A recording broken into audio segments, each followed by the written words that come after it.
And we're live. Good. Oh, hang on. There we go. Now we're live. Right. So, Ste Beckett, welcome to the show.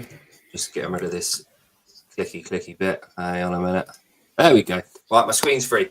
Welcome, Ste. Thanks for coming on. Thanks for the t-shirt. Yeah, it looks good, mate. The third time I've worn it in about 10 days. It sits so well. It's nice. So we'll come on to them in a bit. But first, I want to get to know a little bit about yourself before we go on to Defiant. So, how old are you, Ste? I'm 42 in a couple of weeks, so I guess the answer is 41. Nice, 41. Right, so you've got me by about a year and 11 months. Mate, you're supposed to tell me how shocked you are and how young I look. Like, you missed a bit there. Yeah, that as well. Got a few people saying hello. Kenneth, Jody. Good. So the Americans are just about waking up at this time, so it's good. We might get a few. We'll get a few. Yeah. So, Ste, tell me about yourself. So, where were you born? Were you raised where you were born? Family life, that kind of stuff. Yeah. So I was born in a town called Chesterfield, which is a bit of a market town in the centre of England, and not much goes on in Chesterfield, but we do have like a bit of a landmark that's ridiculous. We have a crooked spire, which is a bit bizarre. Loads of weird rumours about how it came to be. I reckon it was just shoddy craftsmanship, to be honest. But it's one of them things, you know, when you see something every day, It's not like weird. But if you actually stop and think about it, it is actually pretty mental. You can't really see it that well from that picture that you've pulled up, can you? But it is. No, there we go. The crooked tower is quite a landmark. Yeah, so like, there's not much goes on in Chesterfield. It's pretty chilled. It is like this big market town. So yeah, there you go. Nave's commenting. He comes to our gym actually, so he'll be familiar with the spire. But yeah, it's pretty quiet town. Not like small, but like, you know, you kind of get to know everyone pretty well. Yeah, good, excellent. So, is it near a city? Any particular bigger city?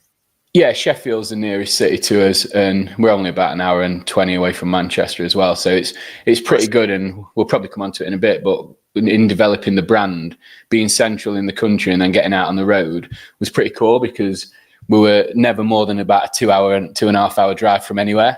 So that's like, it was pretty handy for getting out and about. But in terms of growing up and stuff, like raised with my mum and dad at home, like good family life. And I think I kind of had that, you know, that decent balance where you're not spoiled, but you kind of have everything you want and need. Maybe not want, but need. So I felt like I grew up and developed good values, but still had a really like good life and had all the stuff we want, close to grandparents, got a sister. So yeah, like, I value like all that sort of stuff quite highly. Probably don't spend as much time with family as I could, but I'm doing, you know, I'm out working and doing that kind of stuff now. But they're always there. Like, we're going away in a couple of weeks for my sister's 40th, and she's joining our club, mate. And she's never been to New York, so we clubbed together to take her to New York for her 40th. So that'll be the first time we've done something as a four for a while. So that's going to be quite nice. Oh, amazing. Oh, that's good. Yeah, it's funny how time ticks on, isn't it? Like a year will go by and you've seen some of your family members once or twice, and you can see how that starts to creep in over you have to force yourself to get in a routine of meeting up and celebrating people, you know, because before you know it, 10 years has gone by and you've seen people a couple of times. But it's important. So strong family life then. So growing up in Chesterfield, a couple of hours away or hour and a half away from cities around the country. Sport at an early age. So you were born in what, 83? Right? So growing up in the 90s in the UK, and in the north of England, what would your sports have been growing up?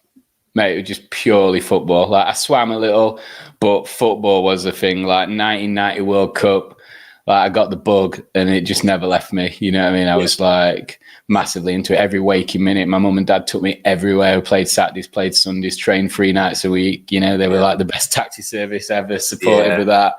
And it was just, every waking minute, mate. You know, like now when you hear that kids aren't out and about playing and stuff, and I was like, I'd get home from school, get changed straight on park until it was dark. It would just, it just grew up in that life, mate. And it was just, it was awesome.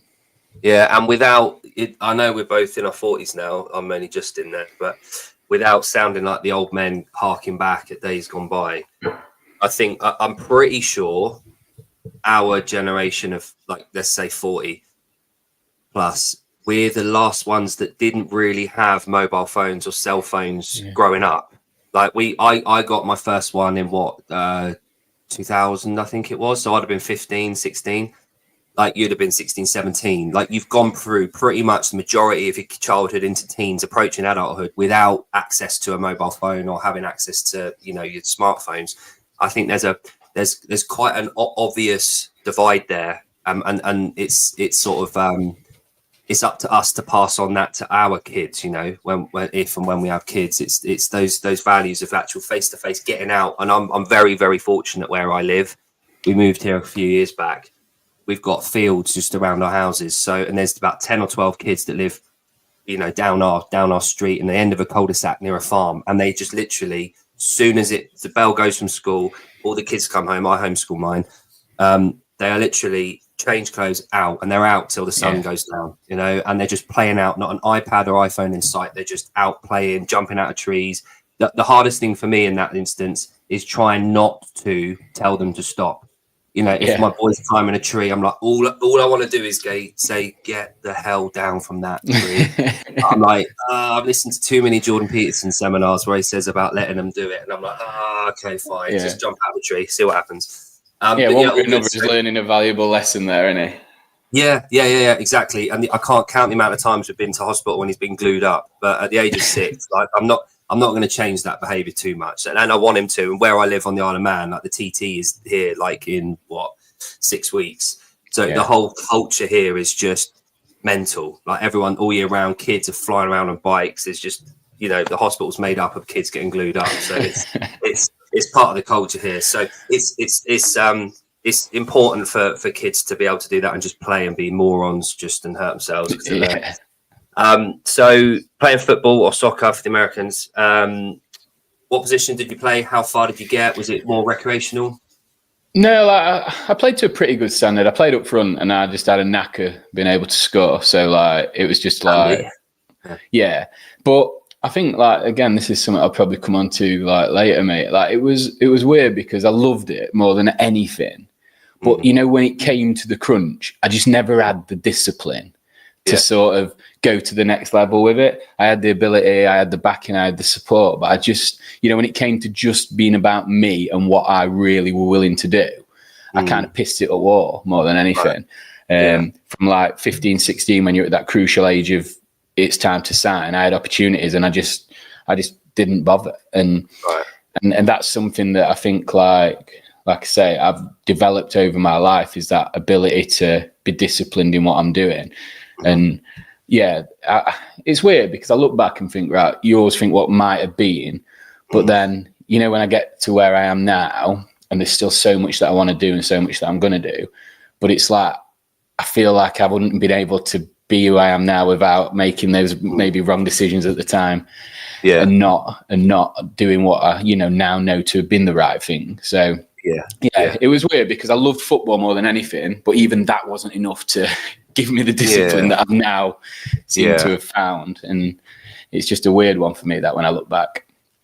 Yeah, I guess with football, there's so many layers to it. It's, you know, all you need is a ball to play it.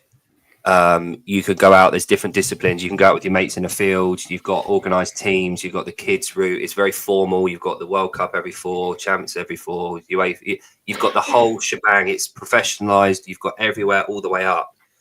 It would be easy to get lost in that, I think, and just, you know, hide behind recreational instead of pushing it. And as a kid, you know, it's difficult to. We've all been. I've definitely been the kid. My wife was a professional athlete. She went to London Olympics. Like she's she's different to me. Like she, even now, right? So her head, when it comes to discipline, focus, sport, activity, she is so damn competitive, but she wants to nail everything. She's fastidious. She has to know everything. She will learn it well. And that's a bit of upbringing. I think genetic predisposition is quite a big thing with being an athlete. And athleticism, the mental game of being a child and having that. And now I've got 2 kids, a daughter who's 7, a son who's 6. And I already can see the difference between the 2 of them of how they approach things. It's blindingly obvious. She's like me, my daughter. She's just kind of calm. She's not too competitive. She doesn't see the point in racing. And she likes sports. She plays gymnastics, does athletics and swimming and jiu-jitsu. And we give her all the opportunities to try everything. But it's just not in her to be super competitive. Whereas my son, he sees everything as a race. Everything is a competition. It's who can climb to the top of the tree the quickest. And he'll keep going.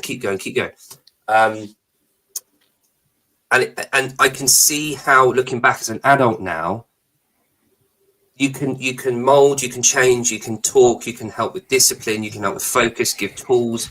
But at the end of the day, the kids are being those special kids that have got that in there, that know it just is in them. Their brain is wired to do it that way. You can't really teach that. I don't think you can instill that. You can help, you can shepherd people and kids and adults for that matter. But I think as adults, and coming back to you, I think as an adult, you've got that hindsight to look back. You've got all the tools up here that you need. You've got a lot of social media, you've got a lot of material out there that you can learn from. But I think as an adult, looking back and thinking, like you just said, I wasn't that type. I could have done better. I could have focused if only that. But the true value in that retrospective hindsight is applying it to yourself now and thinking. And we always hear this at CrossFit gyms. If only I'd found this 10 years ago. If only I'd found it. No, but you found it now. So you've now got the opportunity to miss out on the next 10 years if you don't do it now. So it's the same thing. And by the sounds of it, and we'll come on to that. The Defiant Co and everything, all the offshoots and all the offsprouts of that. So, so with football, enjoyed it, played it. That was the one and only sport. A lot of Americans probably don't know this about like England especially, but when kids dive into football, they just live the dream every week, every day, every month. There's football kits on, they're walking around, they're kicking the ball around. There's no rules. There's just jumpers for goalposts, and it's just living the dream. So what age did you sort of play football at, to a certain standard, and what age did that kind of drift away? So I played until I was, I'd say 15 or 16, to the point where I was, capable of maybe, going professional in some capacity, maybe not saying like top level, but I was on the right path. But then, like I say, probably didn't have the definitely didn't have the discipline, and then just accepted that I wasn't going to do anything with it, but then just played recreationally then until I was 21. And then when I was 21, I was about 17 stone, like ambling around a pitch. Like I'm only 5'10", so that was, pretty significant chunk. And then I did my ACL, and no tackle or anything. I was probably just too fat, to be honest. But I was running down the line, went to change direction. My foot got caught in a divot. So as I span, my ankle stayed strong and my knee and then they said just because, discipline comes in. Didn't do the rehab properly because I was just mad at the world and feeling sorry for myself. And then never kicked a ball since in a competitive way, because even now I'm able to train and do things and squat and everything. But, that quick twisting and turning, I never strengthened the knee enough with the rehab to be able to do that. So anything like that, I'll feel it tweak or go. Yeah. So I've just never never played football since then. I'm waiting until I get to that age I can play walking football, because I've seen that's a thing, and then I'll probably be all right. But I feel like I'm not quite there yet. So I just want to ask, actually, Jodie, do you guys know each other personally? We're meeting face to face for the first time today, Jodie, but we've talked a bit in the past, so fairly familiar. So my just a thought on that. So with the nature of our sport, so I include myself in football. That's what I played until I started CrossFit, and then realised I don't want to get injured for CrossFit. at the age of 29, I think I was. We have the ability. So Sunday league football over here is like a big deal. So you've got all the like you start to lose your explosivity, your speed around 30, 31, 32. So you start to see this drop off, especially at the recreational level.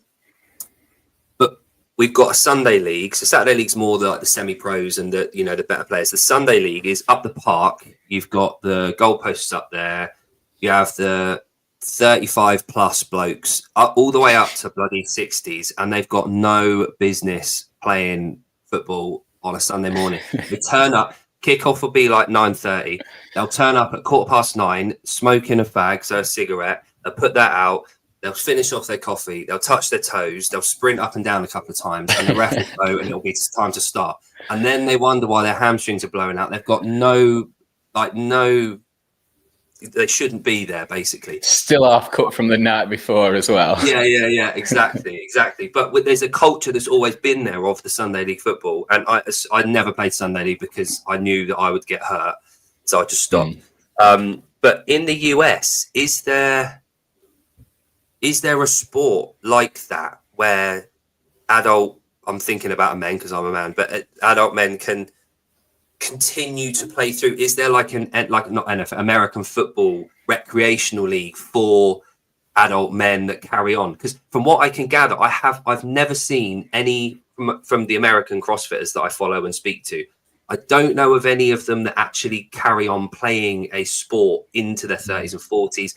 There's golf, there's like a couple of bits and pieces like that, but I think our football is unique in that respect. I'm pretty sure it is, just because of the nature of it. But yeah, it's a funny old game, isn't it? So when did you find CrossFit? How old were you? So I would have been, what would it be? Probably 34, 35. Right. Okay, cool. Yeah. And I kind of stumbled upon it, really. I decided then that I would, again, wanted to get fitter, be a bit better, but didn't know what to do. So I ended up just in a gym, like you do. Like I'd never been like a gym goer, so I'd never done all the weights and all that kind of stuff, really. And like I just ended up at this leisure centre gym, and there was a guy and a girl that used to run like almost like a circuits class from within it. Right. And you could sign up to that as part of the membership. So I started like doing that a couple of times because I was like, I need some guidance. I need to feel like I'm like being pushed. And then those two were people that went to a local CrossFit gym and were I don't know if they were engaged at that point. They're now husband and wife, and they were waiting to get their own facility. They were just waiting for a premises to come up. Okay. So I was doing those classes like probably only once or twice a week, but I was starting to be around people that, got it, if you know what I mean. Yeah. And because of that, then when they opened their gym, their first gym in, I think it was 2018, then I literally became a member, and then I've been a member ever since. They've moved premises since to a much bigger facility because of the success they had. And now it's called Project. So it's I am the project. CrossFit I am the project, I think, is its affiliation name, but it's just Project to us. Right. Okay, cool. And I think that's when I started to like really understand everything about it. You know what I mean? Because in those early days, I was still like very much overweight and not that fit. But what I was learning without realizing was that I was booking a class and I was going to a class every day. You know what I mean? On most days. So by default, I was becoming more disciplined and motivated because I was doing that every day. So I was doing something hard every day. So like I say, it didn't all start in one with diet being better and everything being better, but it gave me that sort of nudge in the right direction without even really knowing it, because I enjoyed going. I enjoyed taking part in a class with a variety of people from different backgrounds, different ages. Yeah. So I was starting to just, develop that love for it that then brings all the other good stuff that comes with it. Is that the gym? Is that a facility there, or are you visiting somewhere? That was a place called CrossFit Witham. So we did a competition there where they host a Battle of the Boxers type thing where local gyms go around. Oh, right, nice. That's the gym itself, the one with the big neon light above it. Yeah, I love a neon light. Yeah, it's cool. So strong community from the start. Something that you valued rather than the training, or was it initially the training, but then the community came after? Yeah, it was definitely the training first, because I would have never, again, because I've never been in that environment, I never probably understood what it could do for you. And then very early on, being around people, and you start, you're on a class with someone, and you finish the workout and you can't help but cheer them on. I was like, oh.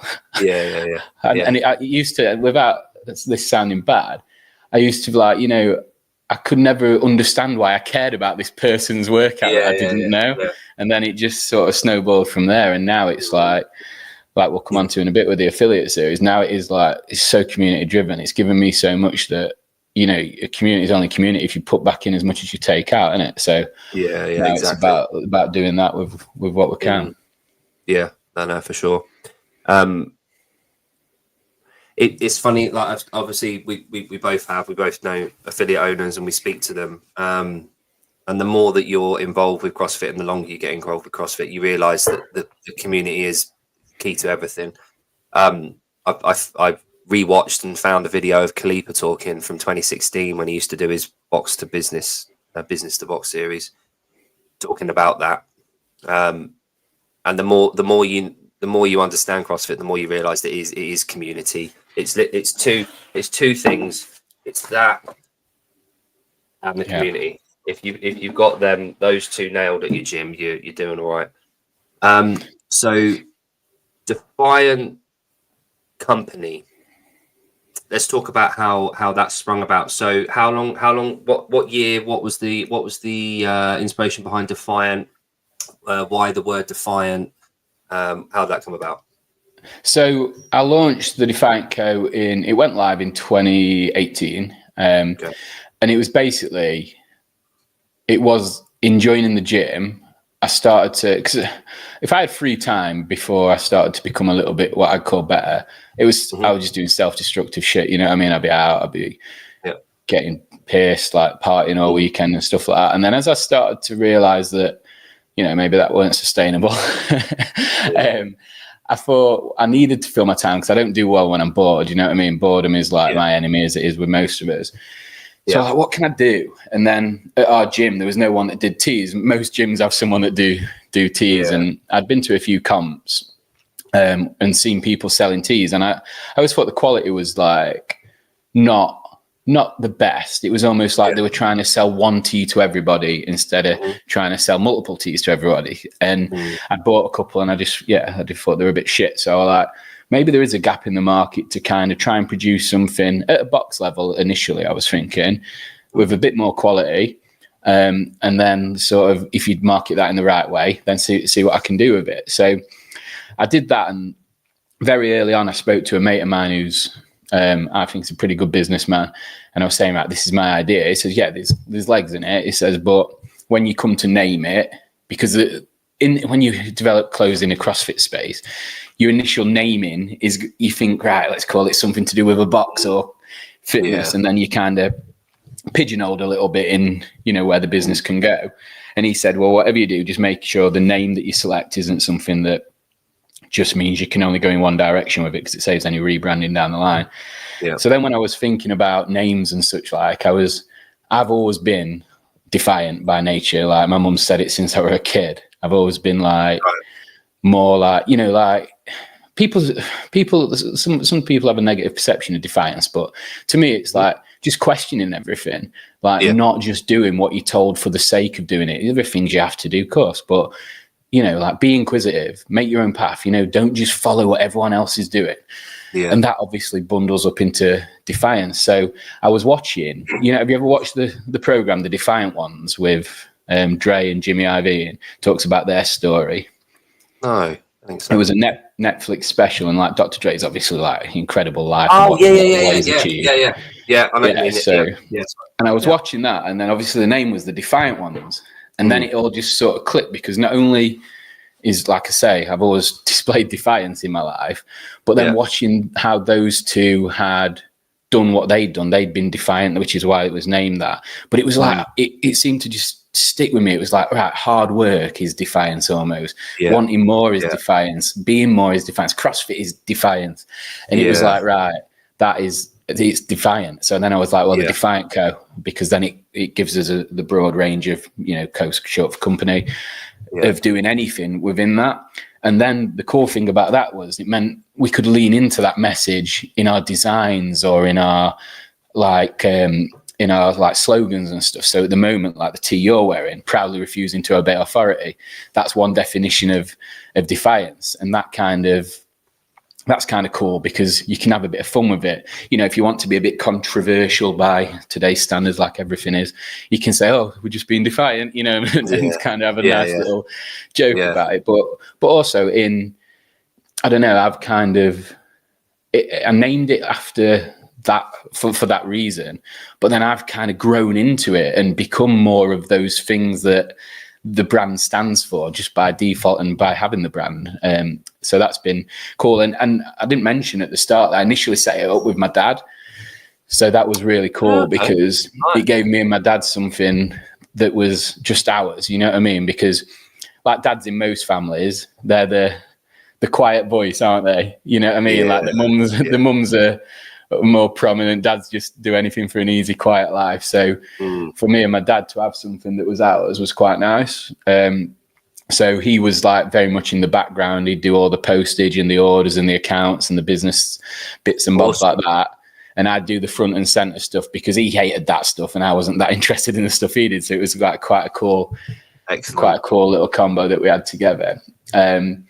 So it was kind of good for that. We spoke more than we'd ever spoke. We argued more than we'd ever argued. Like you do. And then, in May last year, he was coming up to retirement age, and I'd been working with someone that was helping with my marketing called Tori. She's in the room actually down there working on some stuff, making sure I don't say anything stupid. And she then, because she was doing the marketing, she believed in the brand, she believed in me. She loves the fitness scene as well, has her own gym with her husband. She bought my dad out when my dad got to retirement age. So now it's like, it's gone from a hobby, like a sort of back bedroom hobby, you could call it, to very much a business. It was on the right track to becoming a business. But then with Tori's sort of input and her marketing expertise and business sort of acumen, it's really like started going to the next level. So that's what I mean about, like the brand was what it was, but then I'm becoming more of the brand in terms of the things I display. It's things like that, learning every day, not just doing a promotion because everybody's doing it, thinking about things in a more sort of strategic and defiant way. How can we be different? How can we be more? How can we be like stand out from the crowd? And that's what it's kind of, I don't know. It gives me passion. Like now, when I talk about it, I feel my heart rate increase a little bit because I'm like, it's something I'm so passionate about. Yeah. Hell yeah. That's good to hear, Is that your crooked tower I can see? Yeah, it is. Funny story about that, mate. So that picture, we were just taking them like that. It was actually on my birthday last year. The vicar came out and started booting off. But he was very rude for a vicar. You know what I mean? If he hadn't been a man of the cloth, there might have been some more harsh words thrown back at him. But we couldn't believe it. Like he was rude and obnoxious. So we was like, we finished our shoot and then packed up. But then a post came out on Facebook from the church, and this it could not have been better marketing for us because we're defiant. So we just completely lent into it. We reshared the post, but then everybody in the Chesterfield group on Facebook that saw this post, what the church had wrote, jumped on and started having a go at the church, saying, "You're taking the mick. This is just a photo." So it was absolutely brilliant. Whereas, and again, because most people might be worried or panicked by that. I'm not in that nature anyway. But also because we're defiant, it gave us something to promote the new hoodies with. So it was really cool, to be fair. That's amazing. Thanks, JD. Again, you found a way to make what could have been a touchy subject quite productive, which is always a good sign. What was his actual complaint? Like what was going on with his? Going on with it? What he was saying was, we can't use the church in marketing material. But basically, where we're stood there, it's a public footpath. It's not church property, so it's all public, and there are signs up saying public walkway. So regardless of what was in the background, is irrelevant. And also, everyone comes to, you see people from everywhere come to and take pictures of the church and put them on social media. Most people, like if you go in a pub in the town centre or even the coffee shop that I said my mates opened yesterday, there's a picture, there's a crooked spire in there because it's a landmark from where we're from. So if we're proudly displaying a landmark of where we're from, then surely that's a positive, isn't it? So I think it must have had must have had a wrestle with God that morning, and things not gone too well for him or something, mate. I don't know. You never know what kind of day people have had, do you? No. You have to return the favour and give him a bit of grace, Just let him have his moment. But you've done the right thing there and taking it by the horns. Good, right? So Defiant Co is, what year was that? Sorry, 2018 is the idea. We went live in 2019. Right, so 2019. Good. Now there's a couple of offshoots from that. We've got Defiant Games. Yeah. When did that begin? How long have you been doing that for? Defiant Games, it's its fourth iteration this year. Nice. So what we do with that, we try and be a little bit different with that. So it's on a really cool venue. So like the venue's like a really professional, high standard. But then what we do, we take it serious, but we kind of also put the emphasis on fun. So we don't, everybody does the same workout. There are no RX intermediate scale, none of that. Everyone's on the floor. We have elite athletes, but then we also have beginners because all the workouts are accessible. If someone can't do a particular workout, we change it on the fly for them so that they feel like they're part of something, and then just amend the scoring accordingly. And we just make it like such a fun, community driven event that people just come back. And our return rate's about 85% year on year. So, really? Yeah. So I think last year, the only new tickets we sold were the ones that we'd put on additional because we were able to increase the capacity because everyone took on the last. And then what we do, we have a crew, but because we get a load of people from the gym coming out, but then other people that we've met along the way and developed relationships with, we have quite a big crew of people. So the crew then generally have fun because they're not overworked. So we'd have 2 judges per lane. We have loads on registration. So they're all having a great day, which makes the athletes have a better day and that makes everyone come back. So we currently, what we sold now, we've got like 8 tickets left for this year, which is in May. When is it? May. In May, yeah. So we've just got 8 tickets left because we've increased the capacity. Only male team tickets because we've all the women all snap them up pretty quick. So yeah, we're in planning mode for that. Don't they? Oh, they do. I don't know if that's just UK or whatever, but I think women are a lot more willing to just lay it out there and just compete. And I think a lot of men. Is that Chris? Is that Active Stills? Isn't it Chris? Yeah, it is. Yeah. Oh, right. Yeah, I used to work with him. We used to do some of my comps back in the day, but he's a good fella.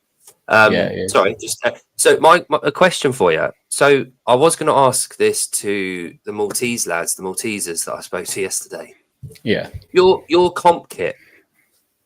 Do you work with Concept about that and loan it, or do you have that kit bought, or is that gym wear, or where do you get all your kit from?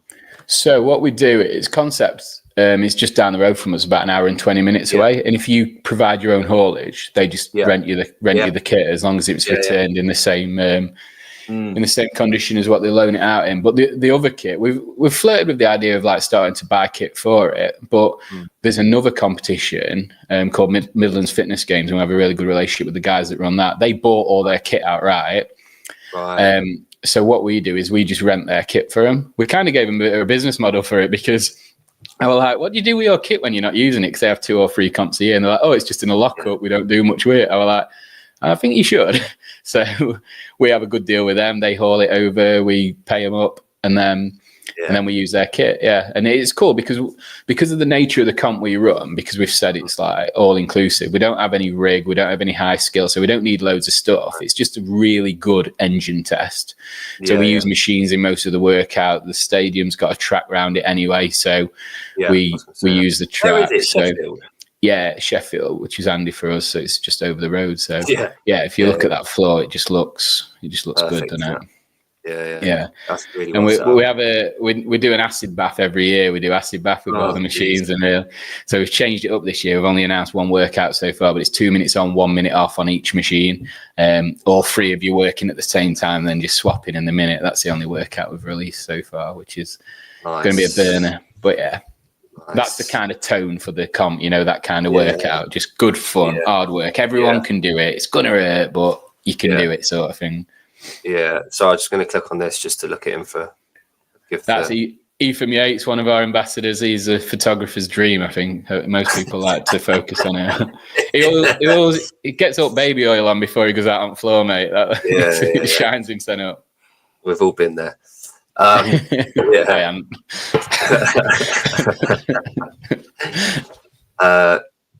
Good. So, I mean, the thing is, like, the UK comp scene. Obviously, you had Hornsey on, didn't you, on your show, which we'll come to in a minute. You had him on a little while ago.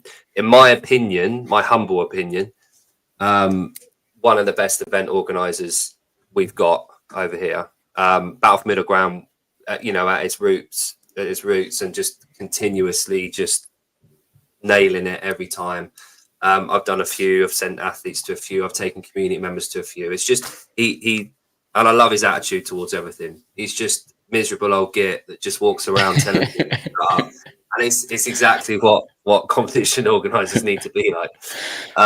But you've got the advent of offshoots, and you've got like Athex, and you've got Hyrox obviously now taking Europe and the world by storm in terms of events. But what's so refreshing and nice to see about yours is that it is still CrossFit. It is still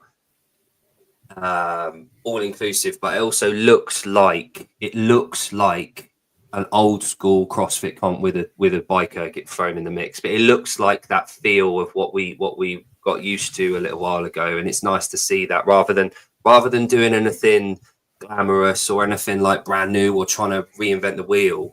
It's almost as if you're going back to what it used to be like, which is quite a nice environment to be in, I think, because a lot of people, and we might talk about this, a lot of people are trying to hark back and talk about going backwards in order for us to enjoy ourselves again within the CrossFit world. So yeah, good to see. So there's you on the mic. So you said earlier before we came on that you like MCing. Do you MC at the event yourself? No, I bring in what I consider a more professional guy. His name's Sam LaRoche. That's the man.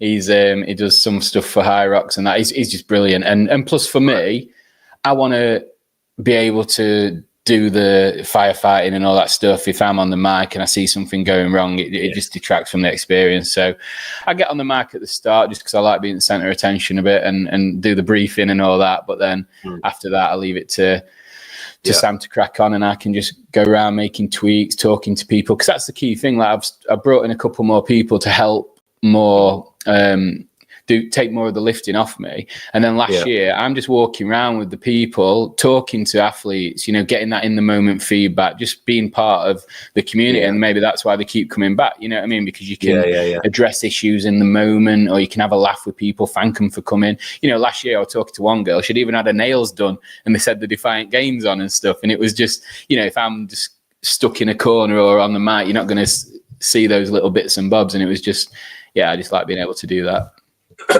Yeah, I used to run I used to do events down south. We Brunel University quite a lot, and where we're at Thames Valley Athletics Centre, we used similar-ish to what you've got there, but on a smaller scale. And the first sort of couple of ones we did, I wanted to be involved. I wanted to be on the mic. I wanted to do this. I wanted to do that. I want to be, because I knew it was all it is a control thing. I know what I want done, and I know that I can do it, but at some point, you've got to decide to get the right people in that you trust with a job that they can do well, and that frees up time to do the other stuff well. And there was this instance where we'd set up this workout where it was basically a potential two-parter, but it was for time. And then in the remaining time of like a 10-minute window, there was half the amount of bikes as teams in the heat. And you would, if you finished interviewing the top 4 in that heat out of 8 teams, you made it onto the assault bike and racked up calories in the remaining time to boost up the places. And obviously, there's 4 teams that aren't going to make it to the bike because it's the first 4 they get on it. And we had this scramble of these 2 teams getting over to the bike at the same time. And if I wouldn't have been floating around like you just said, I had to make the judgment call at the time.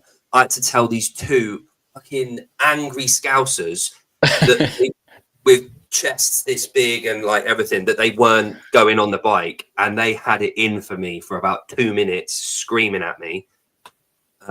They walked away. They were obviously wad drunk. They walked away 20 minutes later after they cooled down, came back over, apologized and all that kind of thing. But you need to have that person in the room floating to a greater extent. That's why Castro doesn't judge at the games. You've got to have that level of distinction between you. So no, you're absolutely right, and I completely get what you mean by having you can see the whole thing going on when you've taken a couple of steps back. So yeah, you're good.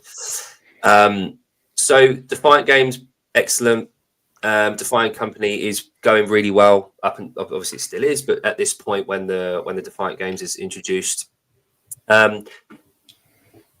next Defiant show. So next is actually, mate, we got another one as well, which is Defiant Print Services. So okay. So I didn't mention that to you, but what we did with that was being on the scene and being at competitions quite regularly with the pop-up shop.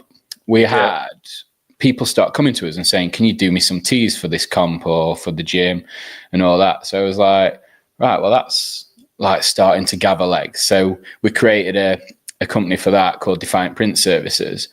And the reason you'll see from there, we do stuff for so many different gyms up and down the country. Amazing. So we even did some stuff for Pedro. Cool. we did some rush teas for him, ready for Rogue. But yeah, we've been just growing that, and if you look at that, the most of the stuff has come organically then, because the space is so niche. And if you'll know as well as I do, when you drop onto a good supplier in the CrossFit space, you just want to use them because they're in the community. And we found the gap in the market to be that printers don't really get it. No, but we're a printer in the space, so we do get it. We know that the quality is important. We know that timing is important. We know that if you've got a comp coming up, you're going to need it ready for that. And because we were in the space, we become trusted from within. And now we have like quite a big portfolio of customers, and we're currently looking to grow that side of the business quite significantly. We're in discussions with investors to start looking at how we can do more on that side and separating out, because right now it's under the banner of the Defiant Co, but it's going to separate out as its own entity. And then obviously we'll do the Defiant Co stuff, but also other gyms like Gym 1971 there, which is quite a big one. Just all sorts of bits and bobs that we can offer through that. So we do like t-shirt printing, socks, patches, sweatbands, and all that. But we also do like bags that you can see there, but also gazebo and crowd barrier covers.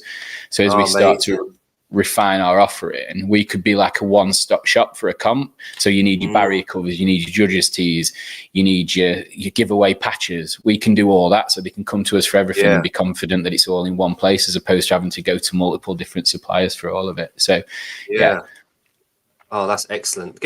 Back in the day, you used to have like Razor Storm and what's the other name? What's his name? The Welsh guy. There was a not Barbell Apparel. There was a couple of other brands in the UK. You probably know who I'm on about.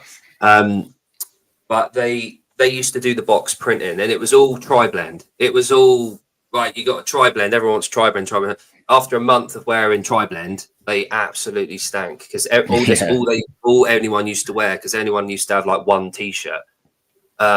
And somewhere along the line, those companies sort of lost whatever it was. But we've been crying out for a print services at the gyms. And again, that it's not just CrossFit gyms. You've got a hell of a lot of other gyms that want this kind of stuff. So that's a great shout. I didn't even, that wasn't on my radar, but that's amazing. I saw Reading down there. That Reading was the first CrossFit gym I ever went to. Was it? Oh, that's awesome. Yeah, Paul and Dudes and Becky and everyone. So that's cool. There we go. But yeah, awesome. So the next step for that is to sort of diverge away from have its own separate entity and go that way. All right. Cool. Yeah, that'll be the plan for it, because then it means we can just secure the investment that we need to get all the stuff set up properly, because we do quite a bit of stuff, but then we outsource quite a lot as well. So the plan is to insource everything, and then the profit margins will go up and enable us to do even more then, really. Yeah. So who does your design work? Do you have an in-house designer, or do you have... No, so it was we had a designer that we used, and she just moved on, which was I was gutting for me, because she was able to reach into my head, pull stuff out, because I'm not like the most artistic person, and I used to have ideas that were, you know, in my head, and then she'd, like I say, pull them out and bring them to life. So now we just use a couple of different people depending on what we want. We've got a graphic design guy that's really, really good, but because he's really good, he's quite expensive. So we use him for the big jobs.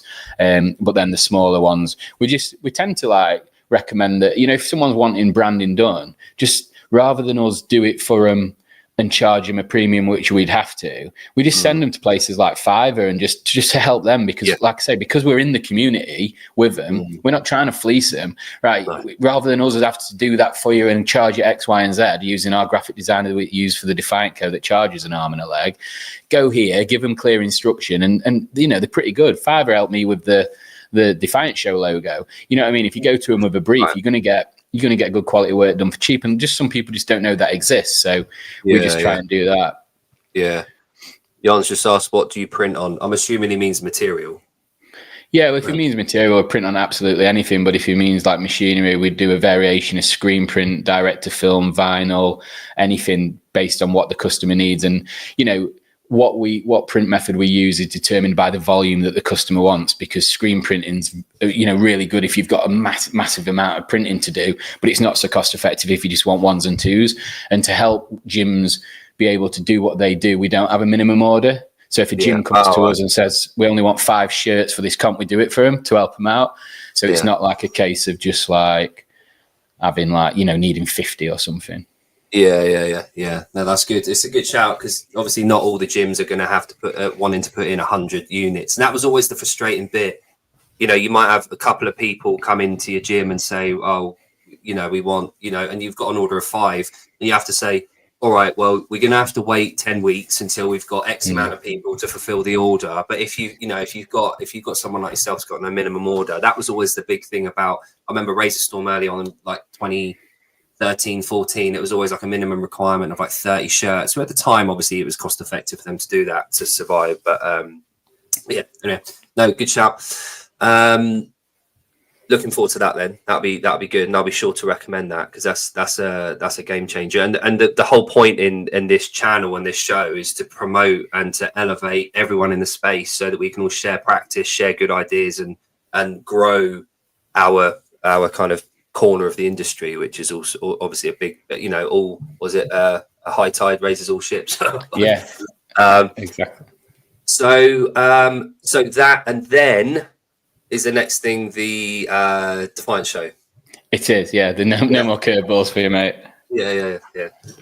So when are we talking for the Defiant Show? So talk me through how that came about, and what brought you to kind of coming up with that idea. So I don't know if I want to say that I'm like I like chatting shit, and is the expression in it. But I feel like I have something to say as well, which I guess we all do. But me and my business partner have been talking about it for a while. She's very shy. Not shy, it's probably the wrong word. She just doesn't like being the center of attention, having focus on her. But I wanted to start something with her, because what she's taught me about business is invaluable to me. So we're like, I wanted us to maybe spread some of those messages to people that I knew we had a sort of already a good rapport with. So the show's kind of like a bit about fitness. We'll talk about what the Defiant Co is doing, but then when me and Tori, we kind of have an episode link. That's naive. We have an episode link. So the episodes are 1, 2, 3, obviously that's me and Tori, but then the ones outside of that where we have guests don't go in the episode sort of link, and I just do them pretty much in the fitness space. We've done Harry Lightfoot just after the games last year, which was really engaging listening to that experience because of what happened there. Did Georgia Davenport last night, who's another games athlete. And then we're doing open reviews. Pedro was our first ever live guest. So we're talking to anybody and everyone. So what we're doing with it is sort of, if someone's got an interesting story to tell, I don't care if they're from fitness, business, or anything, we want to hear their story, because every story of success will have an element of defiance in it. And that's what we're looking for, is like, how did you overcome what was a hurdle in order to get where you wanted to go? And you'll find that anybody that's successful displays defiance. And I've got Jamie Walton from Method Training. They're the second most open signups in the world. So we're doing him this week, and then the week after I've got a guy called Teddy Stringer. So I've trained with him before at Project, but he's a Cage Warrior, so he's a UFC guy, and he's done amazing. And he fought this weekend and went 5-0 in Cage Warriors. So like, he could be getting the call up any minute, you know what I mean, if he keeps on the trajectory he's on. So talking to him is going to be really cool. So it's like it's just a good platform, and I feel like, at the moment, you'll know as much as I do. At the moment, I think voices that aren't just part of that sort of vocal minority are very important. And even if it's just me with this and my business partner, whoever I have, and with our small, what's currently a small audience, we hope it'll grow. But I still think it's important. And I'm the same with my socials and stuff like that. I share stuff that some people might deem controversial, might deem this, but I feel like we have to get that message out, whether that message is just, it's not necessarily a negative or an incorrect one, but it's going against the grain. And that's what defiance is to me. So if I'm not willing to stand behind what I say and stand behind what I'm doing, then there's no substance to it anyway. So having that platform and us talking about, because we have a subject every week where we'll talk about a specific thing and our take on it. And it will be, by some standards deemed controversial, but it's just not. It's just true. It's just an inconvenient truth, as we know is the case. So we use it for that. But like I say, most of the guests at the moment are from within the space, but we want to talk to those because the space at the moment needs that. But also we're not.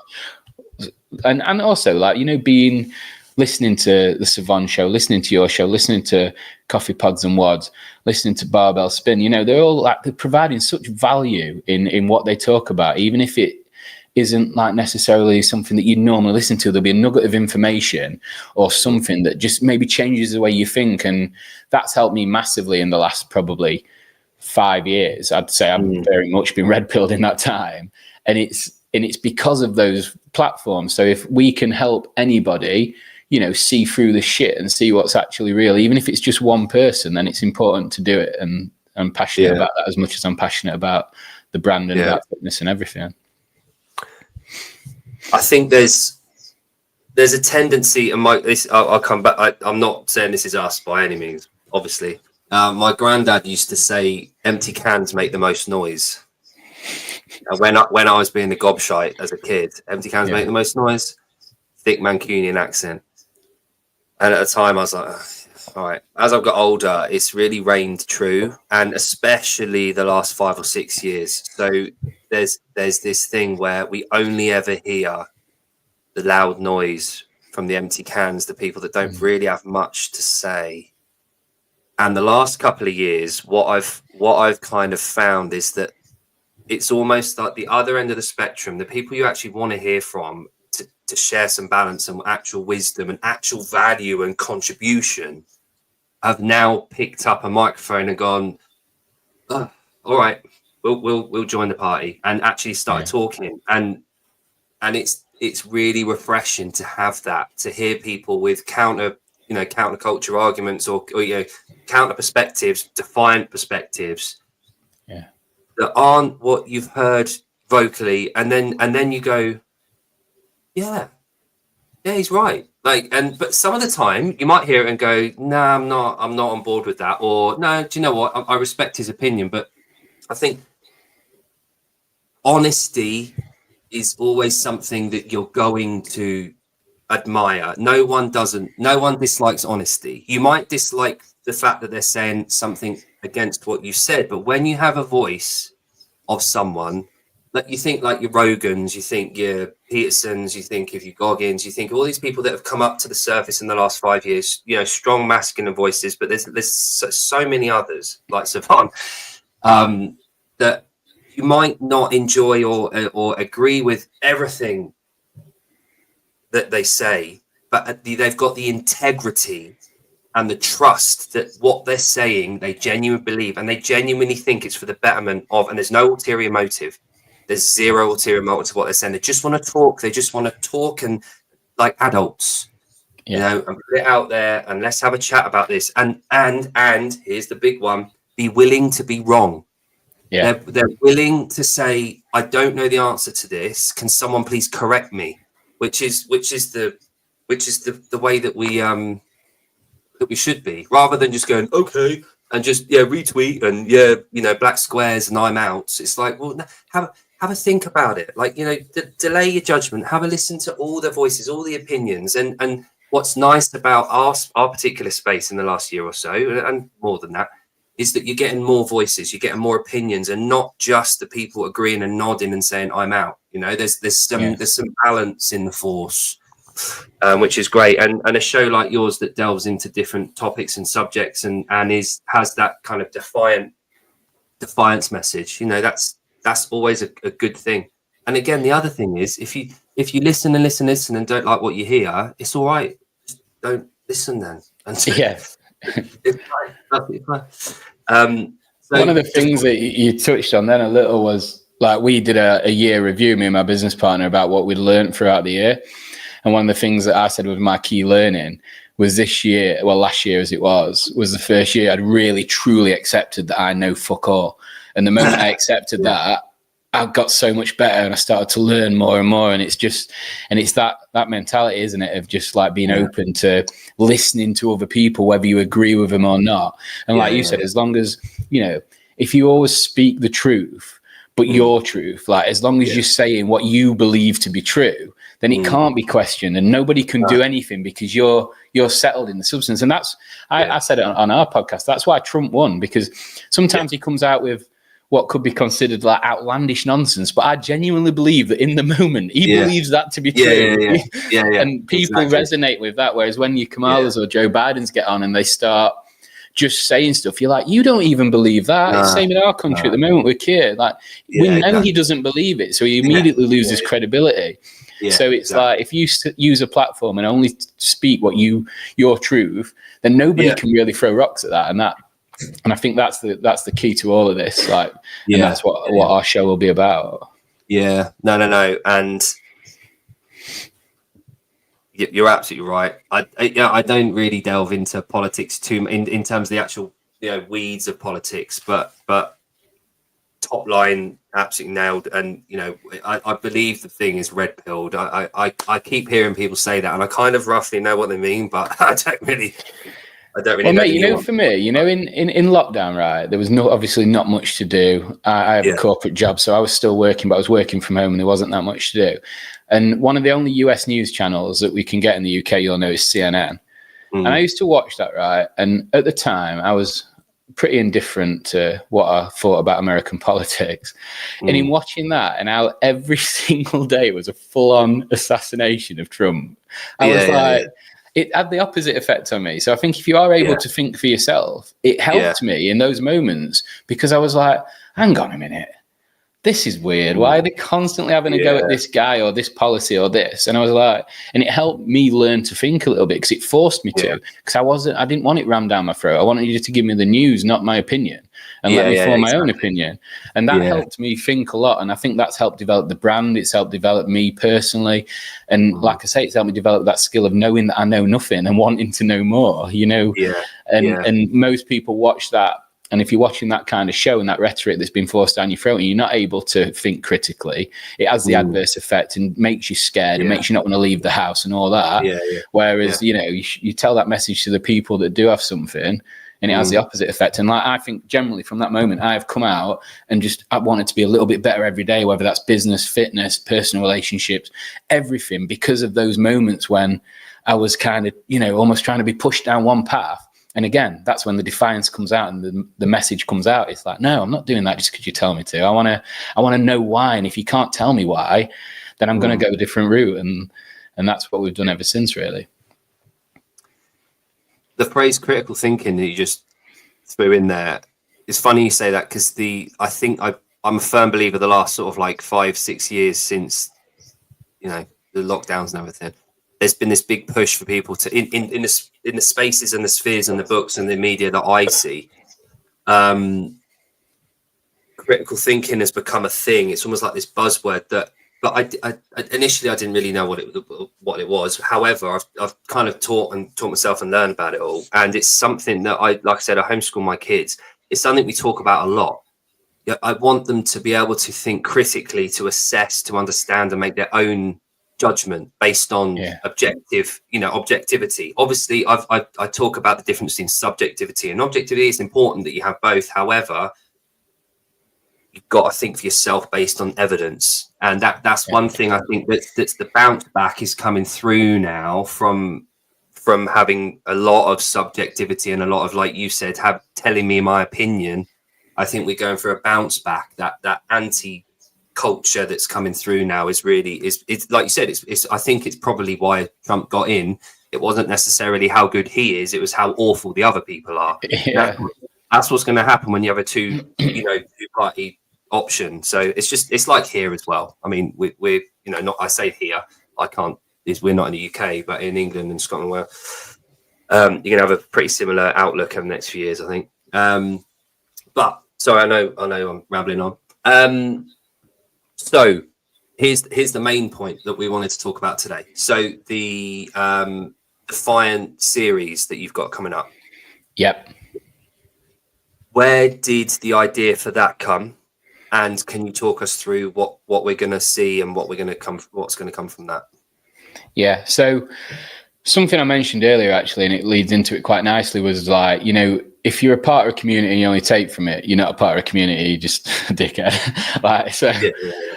We wanted to give back where we could. And what we did last year, the Defiant Co as a brand averaged 58 days at events last year. So we averaged over one a week being at an in-person comp. So some of them, don't get me wrong, some of them were 2 days over a weekend, 3 days over a weekend. So we weren't at one every weekend. But what we realized as the year went on is that they weren't as profitable as they used to be in terms of actual bottom line. So we said this year, we weren't going to go and do as many in-person events or to start with, do absolutely zero and see what that did. And, we're seeing the fruits of that now. Profitability is going up because of that, because we're not paying for hotels, travel and all that stuff. But I still wanted to get out and be in the community because it's been my identity for like 4 years. I've loved it. You're around people, whether that's a local box comp or a massive comp, you're learning, you're seeing good people. And that's what's helped me personally become better, is being around better people. So I was keen not to just have weekends free because, like I said earlier, boredom is not my friend. So me and my business partner were chatting about how we could do it. And we said, right, let's go around gyms and just go and do a team workout with them. So that's great. But then, it dies there and then, you do the workout, you leave, you might, because we're doing it from a marketing point of view as well. Obviously we wanted the brand to get out there.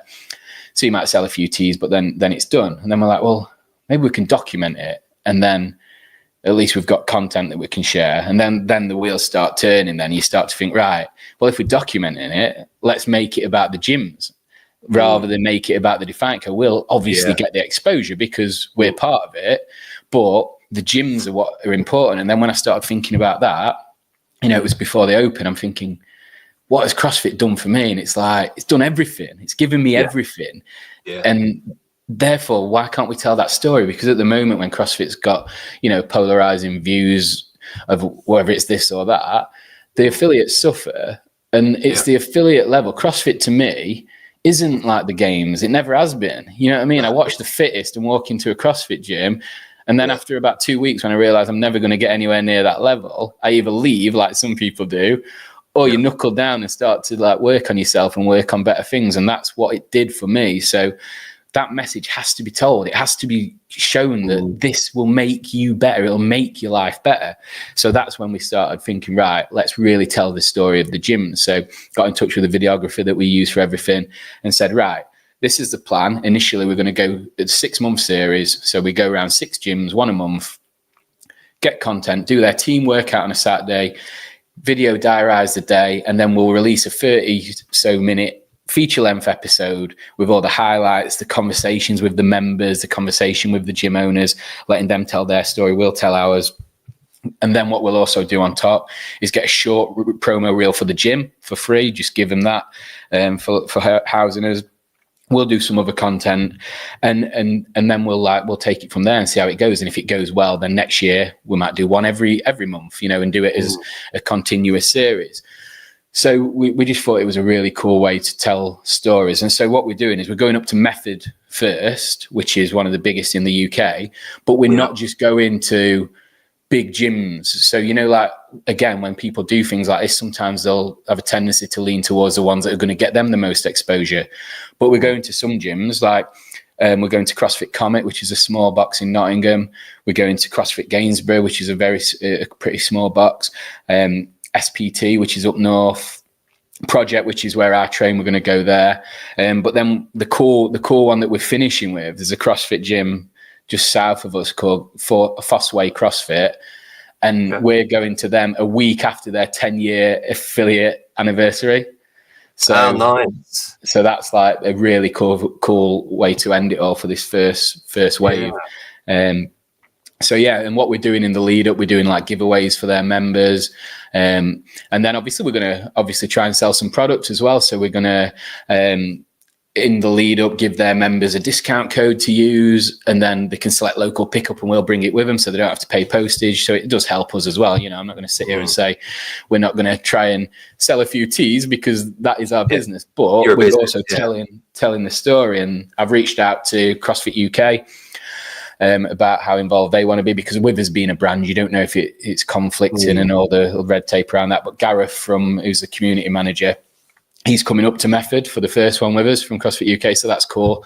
Awesome. We'll provide the footage to them and they can use it as much or as little as they want, because the good thing about the footage we get, when you take out the bits and bobs that we'll be branding up, it'll just be people working out in a CrossFit gym and members of the community telling their story, which is ultimately good for CrossFit, the brand, and CrossFit UK and all the affiliates. So it's the more I'm thinking about it, and then, after the Open, we're starting it bang after the Open. So the gyms have got a bit of a buzz around them from the Open. Right, now we're going to do this for these gyms. So they'll continue to be able to build on that. And then we're already getting messages about, can we be in the next one? And can we come? So it's like, we're buzzing for it, mate. It's just going to be a really cool way to tell some amazing stories. And you'll find, won't you, them smaller gyms that don't have a videographer, they've probably never had a professional reel done because there's, costs are tight and stuff like that. If we can provide that to them and help them get more people through the door, it's just, we're just giving back, mate, in the way that I was, what was given to me is literally everything. There's a lot to unpack there, but First one, what date are you going up to Method? I know you've told me already, but when was that? 22nd, so we start this Saturday. Yeah, okay. So it's this weekend. And when do you likely see the footage from that being all packaged up and put together? What's your lead time in terms of that? So we're saying that we'll do one in March, and then the footage will be out April. So it'll be like, we'll do the gym, then the feature length episode will be out in April. But before that, there'll be like some reels and some teasers that we'll release periodically, but we're like doing it sort of a month in arrears almost. Right. Cool. And that will all be available on your YouTube channel, is that right? Yeah. We're going to put it through the Defiant Show YouTube, yeah. Nice. Okay. I'll what I'll do, where I Defiant Show YouTube. I'm going to copy and put that in the chat notes, so it's there, so people can have a look at that. The good note to end on this one, I think. The message that brings, that what you're doing is that you're giving back to the thing, the entity, the people that gave you this platform and allowed you to thrive, to find that thing that you missed when you were younger, this platform, this stage that we're all sharing. I'm talking CrossFit, obviously, and the affiliates. And what this show does, it puts the community back at the center. Yeah.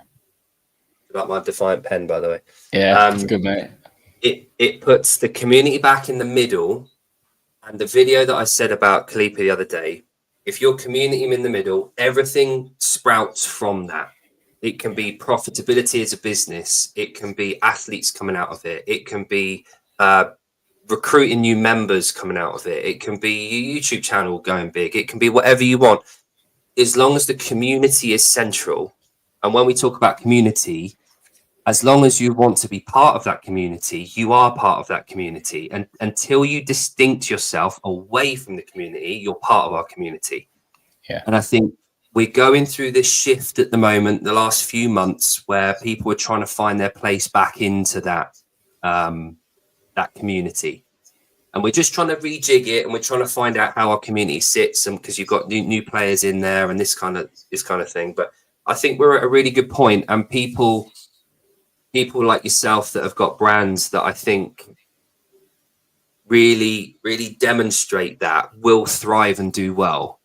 And it's so nice and refreshing to hear brands saying, right, community first, we're going to give back, we're going to go and film for them, we're giving them the opportunity they haven't had, but also at the same time saying, we're a business, we'll do okay out of this. Hopefully it'll give ourselves a platform as a brand. But that's how things work. You've got to work in synergy, you know. And it's really nice to hear, and that's why I was really keen to have you on here to get that point across, because what you guys are doing is excellent, and it can only go up from here. You know, you've got a fantastic brand, your clothing's excellent. I'm speaking from experience here. But I'm really looking forward to this media coming out, because obviously the whole point in my platform within Savon's media empire is to talk about European-based CrossFit and the affiliates and the community and the competitions and everything that we do and everything here. And if we can promote and talk about everything that we can raise this community, and that's the whole point of it. So a brand like yourself, a brand that you're pushing, especially UK based. I am from the UK. But promoting those little gyms, like, was it what was the last one you said about? We've got CrossFit Comet and CrossFit Gainsborough that are on the smaller side. Yeah. Yes, the smaller ones. You're doing more for them than HQ have ever done, than anyone else has ever done for them as a brand. But you're doing it for CrossFit. You know what I mean? Yeah. So we've all got to be central to that kind of that conversation, and it's so refreshing to hear, rather than just berating or putting down or saying we're doing this, and it's lovely to hear. So no, we're really everyone's excited to see that media come out and what can come from it. So no, I'm really happy for that, Steve. But yeah, awesome. So plans moving forward, company just carry on growing, get the shows sorted. I'd encourage everyone to go and follow and watch some of the shows that you've put out already. They're really entertaining, and your take on things is really interesting. So it's good. And also the website as well. Do you deliver internationally, Steve? Yeah, we do. Cool. Yeah, all the shipping will be calculated. But yeah, we do, mate. Excellent. Right. Okay. So yeah, people, if you can go over to Defiant, have a look. The hoodies are amazing. My wife's got one. I haven't got one yet, but I might get on. But yeah, no, nice to see. So Steve, hang around for a bit. Where I'll chat to you after we've come off. But thanks for tuning in, everyone. Enjoy your week ahead. And Savon's on in about, I think, a couple of hours time. So keep up the good work, and we'll speak to you soon. Cheers, guys.